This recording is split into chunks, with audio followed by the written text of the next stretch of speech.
Hello, everyone, and we are live for episode 31 of the Fitness Business Growth Podcast. I'm here with Matt Greenwood. How are you, mate? Good, Jamie. How are you?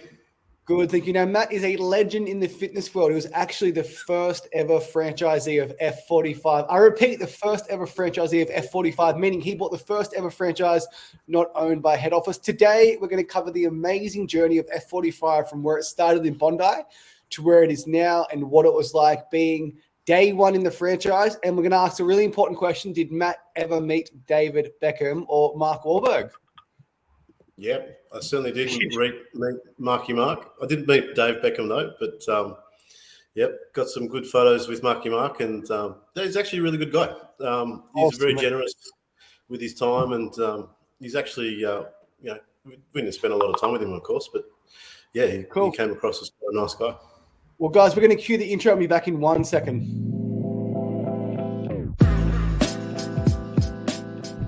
Welcome to the Fitness Business Growth Podcast, a podcast run by gym owners for gym owners. My name is Mitch, and along with Jamie, we are your hosts, and we will be discussing all the important things that you need to run a successful fitness business. From marketing to lead generation to sales to retention to staff and much, much more. So if you are a fitness business owner, then this is for you. We hope you enjoy the following episode and we will speak with you soon. And we're back once again. Matt, thanks for coming on, bud. No worries. So today I am genuinely excited to go on the F45 journey. I mentioned it in our big trailer, our promotional video, that I don't think we're going to come across many F45s in our lifetime in terms of like the enormous growth it had over such a short period of time. So Matt, I ask this question to every single person I have on the podcast. If I met you at a party and I ask you, what do you do? What would your answer be? F45 owner. F45 owner. Yep. And amongst other things. And you currently own two F45s, Edgecliff and Gladesville. What did you do before F45? I was in marketing before. Yeah.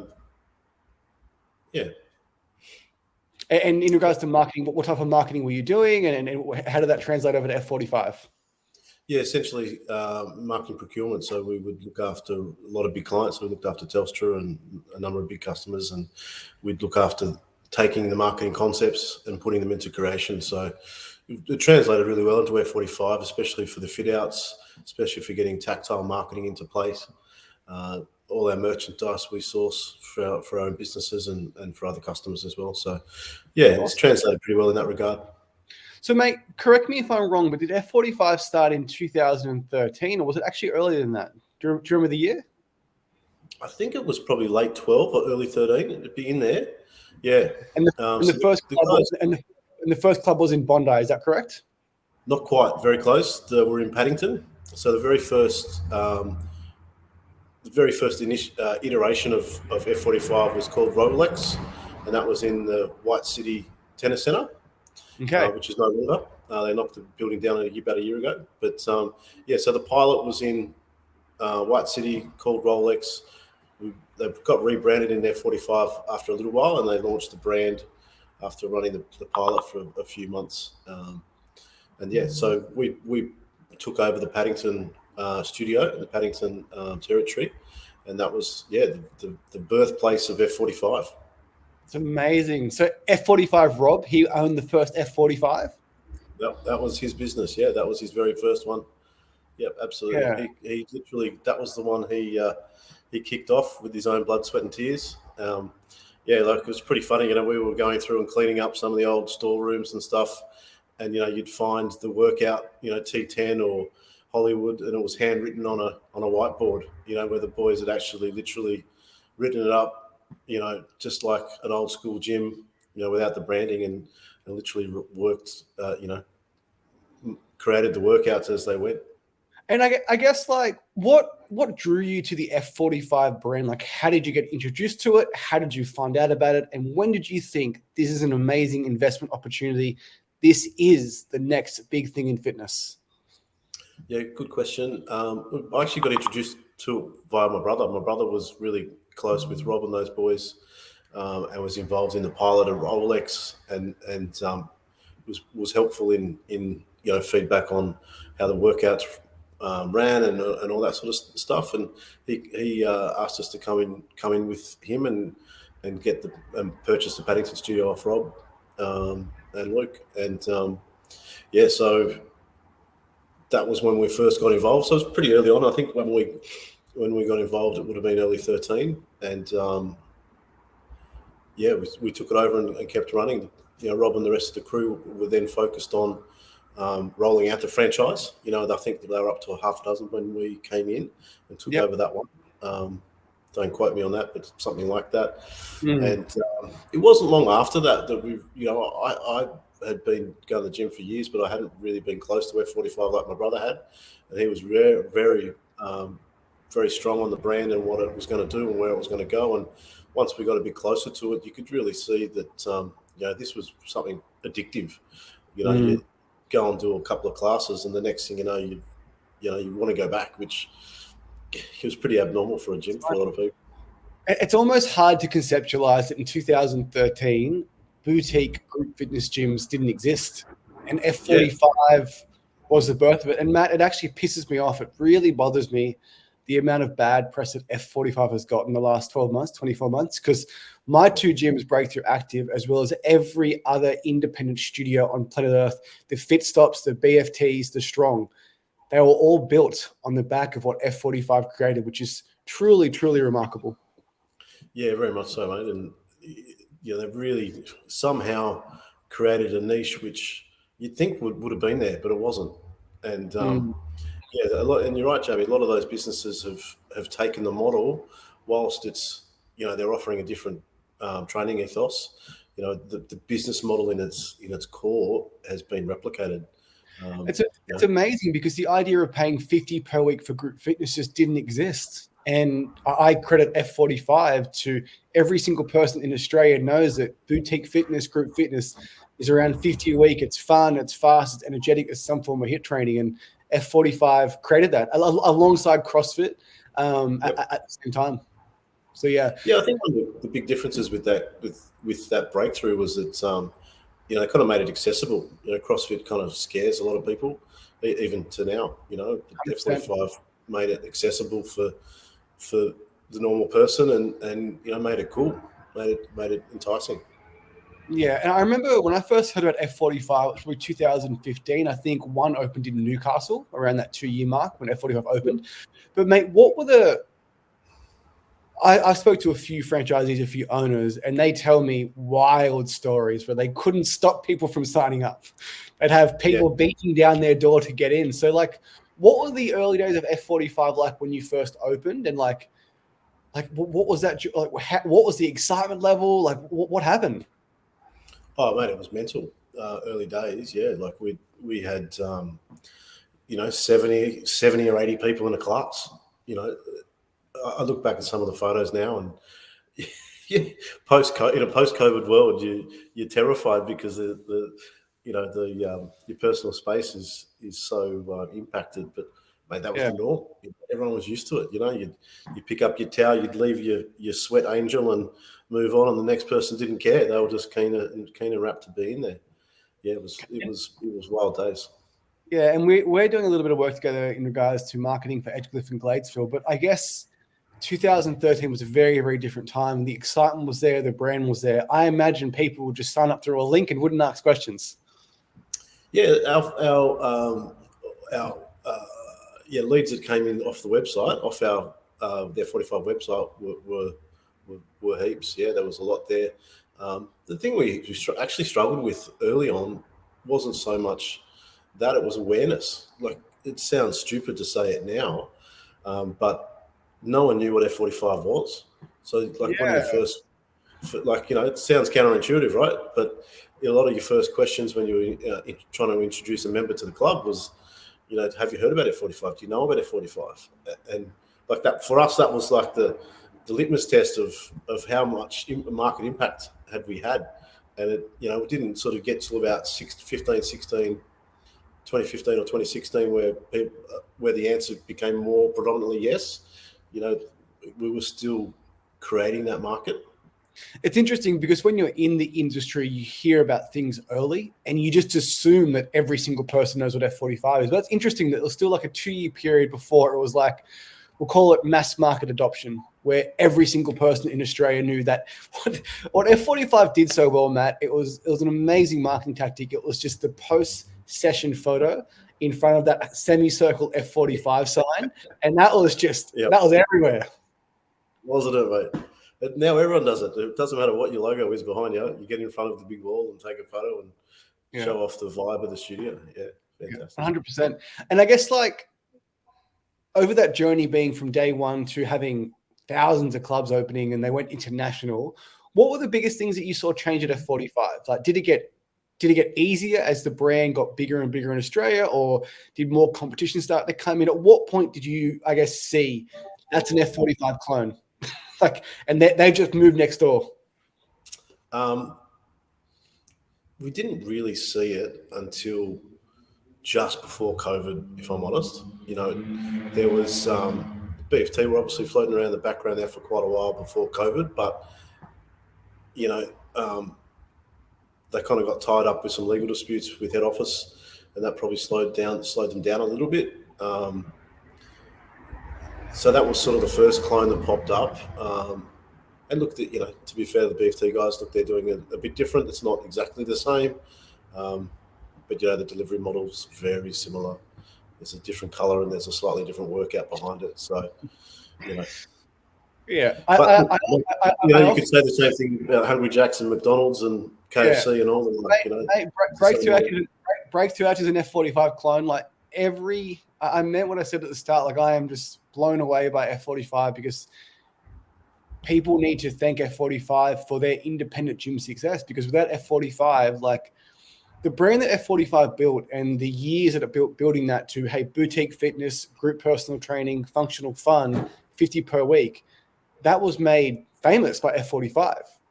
Yeah. And then like, you wouldn't believe how many phone calls I've had, Matt, where it's like, oh, is this like F45? It's not even fitness or exercise. It's F45. Like, this in my hand is called a telephone, but we call it an iPhone, right? It's an iPhone. Crazy. And that's what I think F45 did. It's not even a workout. Like, I'm doing F45, which is just amazing marketing. Yeah, it's like the Hoover is the vacuum cleaner, for that era of people. Yeah. Now it's a Dyson. Dyson copied Hoover. BFT copied F45. Exactly. I'll have to update my language. Yeah. I often think, like, with BFT and Fitstop and Strong and the Yard and there's 20 others, like, how many more times are the public going to accept a new concept? How many more times are people going to think, well, hang on, like, I've already done this at F45. These walls are painted differently. And I ask the same question, mate. I think the public's smart enough now that it's only going to take a couple of iterations for everyone to go, it's the same shit, Okay. Yeah. Like you said, it's a different color and the workout's a bit different. So, that was one thing I always thought of, that F45 had the strength because they were in the marketplace. They were the first to market. They took up the lion's share of the marketplace. And there's new competitors coming out with slightly different workouts and what have you. But, F45's already got the footprint. They've already got the reach. They've already got the delivery vehicle. All they've got to do is change the training. All they've got to do is change what's coming through the TV, which is relatively simple. And just like from my point of view, we're working with about 50 gyms across Australia. Probably 13 or 14 of them are F45. And 10 out of the 14 F45s, our top performing account with our done for everything service. And don't get me wrong, I think I'm a great marketer and great salesperson, but like having the F45 brand behind me is a lot easier to sell than the typical independent gym. And when I speak to an F45 owner or a BFT or a Fitstop, I think, like, if these little independent gyms, Breakthrough Active, behind the mechanic, down the dirt road, can get 100 members, you better believe F45 can. Yeah, absolutely. Yeah. So when you first opened up, mate, and you had Paddington, do you remember what was your peak membership number when you had classes of 70 in there? Yeah, with Paddington, we got to early 200s, 220, 230 members, which was a lot because it was a pretty small footprint. We only had about 140 square meters of actual studio floor. It would have been just next to each other, 4 trainers, right. music loud. Yeah. And like Hollywood, the Saturday classes, if anyone's done F45, you're going to know the Hollywood Saturday classes, and that's, 24 stations. So, you've got 48 people in a room, you've got 2 a station, and it's like 2 people every square meter. It's pretty wild. In the Gladesville studio, we had nearly 500 members just before COVID. And sorry, you had 500 members in one studio. 500 members in one studio. All right, that is the power of F45, ladies and gentlemen.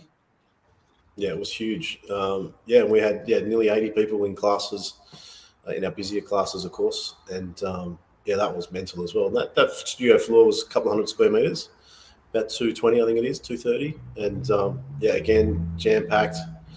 You'd walk in and the temperature was 5 degrees hotter than the outside from where you just come from, and music was thumping, and you couldn't help but get excited with the energy that was in that room. It was fantastic. Yeah. And mate, I guess what do you attribute the success to of F45? Like, it was obviously novel when it first started. It grew incredibly quickly. Why do you think that was? I think a few things. People like the average punter who wants to look after themselves. They don't necessarily want to come and grind out the world's hardest workout for 90 minutes, and it's a massive burden of your time. I think people want it to be fun. They want it to be convenient, and they want to have the result with it, not necessarily, sitting there at a weight rack for 2 hours and then you can't walk the next day.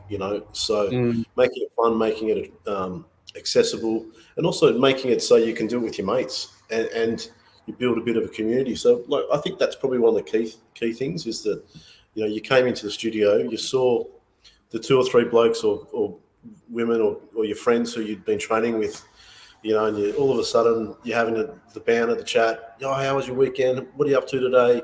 You automatically, your energy levels rise just from the emotional reaction of coming into the studio. So, and then, you do 4 or 5 sessions a week, and then someone says to you, geez, you're looking good. And so you're getting positive reinforcement externally from the studio. You're getting positive reinforcement from being in the studio. I think that's a lot of it. I think the majority of people are just flat out hopeless when it comes to the exercise. And I say that with love and respect, but having that group of people, having your friends in the class, the friend saying, hey, are you coming today? As opposed to the gym manager doing it. It's so powerful. And that group accountability. I think F45s is like challenge 41 or 42 now, but the first 8-week challenge was revolutionary, where it was the 8-week challenge, $400. There's a massive prize up for grabs with an end of challenge party. I remember in Newcastle, mate, I think there's like 5 studios in Newcastle, and they all banded together and put up a Toyota Corolla. Yeah, that's pretty hard. That's pretty hard to beat. Especially a one-man band in the corner, mate. You're not wrong. Yeah. Did you guys have any big challenge parties? Did you often network with other studios in the area and come together, or what was that like for you? Yeah, we had an absolute shit ton of challenge parties. I think one party we spent $5,000 on the bar. We used to have some pretty wild parties at the end of the challenge, and we'd have, I don't know, probably some of the biggest ones. We would have had 150 people. Yeah. We'd take out the whole pub and literally take it over, like, probably just bigger than a wedding, for Christ's sake. Like literally multiple parties we would have spent north of $4,000 or $5,000 on the bar. I remember as our business owner, and we just lay it on for everyone, and it was fantastic. With and the challenge parties, mate, they're full of mums, and it's their mums one night at a quarter. They get the babysitters prepared, and they absolutely go bonkers. Look, not just the mums, but there was a lot of stories that I can't repeat. Yeah, of course. Now, I guess like being a part of F45, and I often talk to a lot of franchisees that different companies, different ones. Like, Have you wanted to implement changes to F45? Have you wanted to do things in studio that you had to ask F45 permission for? What is that process like for anyone looking at buying a franchise? Yeah, look, I'm probably not the best person to answer that question. So and for anyone who's at head office, please turn off right now. But look, we just tend to do a few things that might not have been in line with the franchise. Our first and primary focus was a member experience and making sure, we delivered the best thing for our members and our studio. So, we were doing a few things that F45 have now brought in, that we were doing those before it was part of the franchise. And what were some of those things, mate? Some of those things. Probably just some tweaks to the programming, mainly heavier weights, bigger barbells. What else? I think that's super important, right? Because with F45 being that it's partner workouts and circuit workouts, to improve your retention, to improve your churn, there has to be some form of progressive overload. And that's where having that heavier barbell in place, and that person can go from deadlifting a kettlebell to a barbell, that's a massive, massive win. And what we found at Breakthrough Active is if someone lost a bunch of weight and they're at their goal weight, they had to have that next thing to work towards, which is quite often a strength goal. And at the end of the day, you can only do so many fucking star jumps in 45 seconds. Yeah, 100% agree. Yeah, that's what we were finding. Some of our churn was actually we got these people too fit and too strong for the workouts. The workouts weren't hard enough after that. So far out, you're joking. We've had this member for 2 years or 3 years or whatever the number is, and I've got to lay the room out now differently. I've got to make sure instead of I'm maxing out on a 20-kilo dumbbell, I've got 40-kilo dumbbells so that the guys can knock out an 80-kilo bench press. Or, I've got 200 kilos on the deadlift, those sorts of things. Traditionally, F45 was only set up to run up to, I think it was 60 kilos on a bar. Making sure you can progress people. With F45, obviously the model, the branding, what do head office provide you guys? Do they provide you like a 12-month marketing plan? I honestly just don't know. Is there a person you can call do you have like an area manager? Like what is the support like? Yeah, look, support's pretty good. A lot of it's based via email. So if you've got any queries or anything like that, you just bang an email out to support and they're pretty good. For the most part, I've got to be honest, it's established. The big thing with F45 is that, as you said, it's, we're nearly 10 years old, or we are 10 years old. So, most of the bugs are gone. The delivery of the programming and the classes into the studio just works seamlessly. The websites, I think we're launching a new one in a couple of weeks, and that'll be the 4th or 5th iteration. So, the stuff just works. So you don't really need a lot of support. And I don't want to gloss over that, because there's 2 gym owners that I know that have been open for 10 years. One of them is you, and owner of an F45, and one of them is a Vision in Rose Bay, actually. It's right around the corner. Yeah. So people often should have a coffee with that guy. Aaron, good dude. People often bash on franchises, and especially F45, all of the bad press it's getting at the moment. But I challenge you to find an independent fitness studio owner that has been open for 10 years. It's a massive, massive, massive accomplishment. Most gyms don't make it past that 3-year mark. They don't re-sign that second lease. And I think that, respectfully, I've met a lot of F45 owners that are nowhere near as skilled as the independent studio owners, but the brand is just so fucking strong that it matters. Yeah, absolutely. Yeah, and there's a lot of marketing collateral you can leverage. So you're not creating all this artwork and all these brand executions that most people don't know how to do. So you'd be paying a fortune to designers and all that sort of stuff to try and make your presence look professional. That's one of the big things about a franchise, isn't it? They give 100%. And I think I just I'm going to repeat myself again, but it actually really bothers me the amount of bad press F45 is getting. They're saying that a few studios are closing there's gyms closing everywhere. It's not F45, and I'm not going to name names, but there's other franchisees that are closing that haven't been open 10 years. And massively. And I think if you're trying to bait me into the conversation, I'll buy it. But the one of the big things that really frustrates myself and a lot of the other network owners is that the share price plummeted, but that was off the back of a funding line being pulled for all the new a lot of franchises to be opened, and that was purely because the financier didn't see the strength in the business model. Now, that's a reflection of the entire industry, as you're saying, Jamie. 100%. Like it's not F45. There was a pandemic. There is massive inflation. Like one of the most amazing things, Matt, and I'm 33, so I'm young enough to remember this, but like this is the first recession I've been through as an adult. I haven't experienced it before. But what's more amazing is these boutique studio gyms that charge 50, 60, 70, 80 a week, they've only ever existed in the greatest economy in the history of the world. Yeah, that's an interesting point. Yeah, so I'm a little bit older than you, so it'd be good to look back at the GFC, see what happened in around 2008, whether or not, they didn't exist really, did they? So that'd be nothing to review. Yeah, but it's more just like, of course, with any business, there's ups and downs. And I really wasn't trying to bait you in the conversation. I'm team F45. And I see it on the ground with all the people that we work with. Like the F45s that we work with, they still get the best cost per lead. They get the best cost per booking. They get the best cost per sale. They have amazing, like one thing that we do with our Done For You Everything service is like when I work with independent studio owners, I have to give them an onboarding system.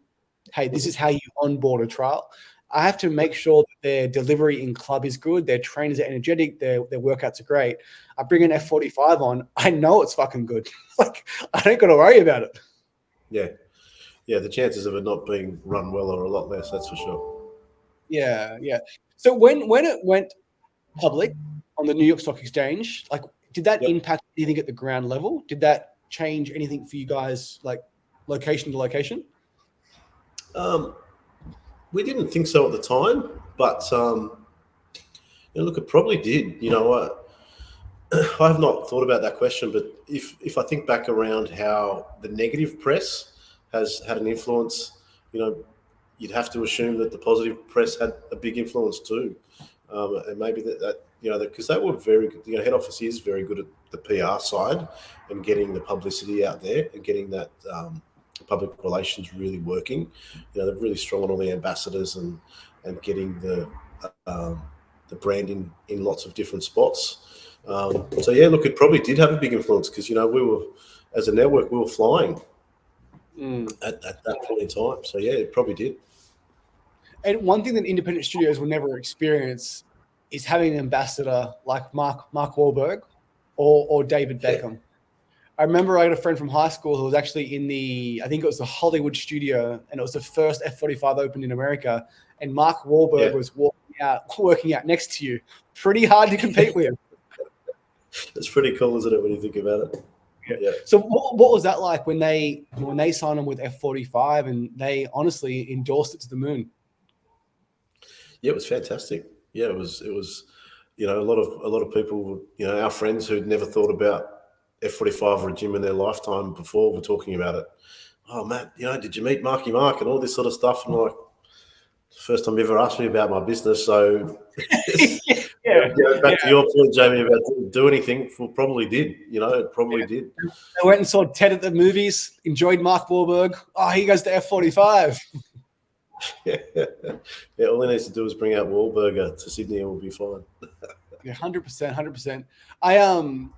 I guess with the F45 brand being so strong and there being so many clones, so many iterations, I'm looking forward to having this chat in 10 years' time and seeing where F45 is and where the iterations are. Yeah, totally. I think some of them, probably one will survive. I think F45's got the reach and the footprint already. They'll be fine. And I think one will survive. I think there's enough room in the market for one, maybe two. Yeah. Or maybe you'll see them in little pockets, like the BFT will get a hold in a certain area. And yeah. What I find interesting with franchises, and if head office sees this, they're probably not going to like what I'm about to say, especially the new ones, because F45 is proven, but like there's a franchise that has just opened where I live, and they haven't been open for 5 years yet. They've been open for like 2 or 3 years. Yep. And they're opening up new locations, and they're asking people to do a 5-year agreement. And my whole thought process is like, how can you tell someone to do a 5-year agreement when your flagship store hasn't been open for 5 years? And I know F45 didn't do that, but it's 2023. There's hundreds of competitors in your area. It is a completely different landscape. And I almost find that, like, if you're going to sell a franchise, you better believe in it. Like, you better have a track record, a systems are proven. I would bet my life, Matt, that there's no other iteration of F45 that got to 500 members like Gladesville. I don't think it's possible anymore, mate. No, totally agree. Yeah. No, but then they're selling it based on that, right? So I think the fitness industry in general is in for a very interesting 10-year period. Because the new exciting group fitness thing isn't on trend anymore. And I see it with all the F45s, like the brand is still so strong, but like your skills as a franchisee, as an owner, has to increase with it. And sending a link doesn't cut it anymore. No, that's right. The value proposition has to be so much more than it used to be. It's definitely a much more competitive market. There's no way about it, no doubt about it. And back to your point about other franchises selling the peak business model of what F45 was. Funnily enough, when F45 first started selling the franchises, the business model was literally I'm on battery here on the laptop. Hopefully it doesn't die. What literally was an owner-operator model. The head trainer was the business owner, was meant to be the business owner, and you'd have a couple of casuals floating around the roster, and that was the business model. And I think that, you and I were talking about it the other week. I think, if you look at the current climate, a lot of the business models are going to work that will need to work are going to have to be a lot leaner than, back when we were running 500 members and we had a team of 10 people servicing that. It's going to be hard to see those days return for quite some time, if ever. Yeah, if anything, I think gyms need to get leaner, not more expensive. And the owner-operator with one kick-ass part-timer with 200 members, that's a business model that pumps. Yeah, that's a good model.